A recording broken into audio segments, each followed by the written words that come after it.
Face à la pression internationale qui s'accentue, les militaires putschistes qui ont pris le pouvoir au Niger il y a 8 jours durcissent le ton. Dans un communiqué lu à la télévision jeudi soir, ils annoncent de nouvelles mesures.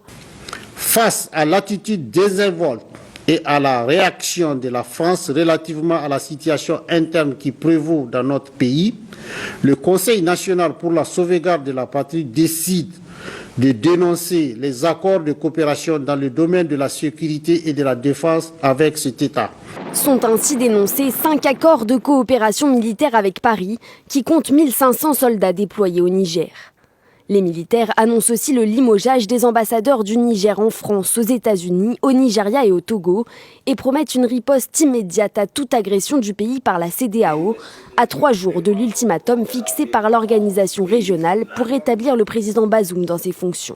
Séquestré depuis le 26 juillet par les putschistes, Mohamed Bazoum s'est lui exprimé dans le Washington Post. Il se dit otage et alerte sur les risques de déstabilisation de la région. Ce coup n'a aucune justification et s'il réussit, cela aura des conséquences dévastatrices pour notre pays, notre région et le monde entier. Dans la région trouble du Sahel, au milieu de mouvements autoritaires qui se sont imposés chez certains de nos voisins, le Niger est le dernier bastion pour le respect des droits. Il appelle aussi les États-Unis et la communauté internationale à aider à restaurer l'ordre constitutionnel. Une délégation de la CEDEAO est arrivée sur place jeudi soir pour tenter de trouver une solution amiable à la crise, mais l'organisation dit se préparer à employer la force en dernier recours.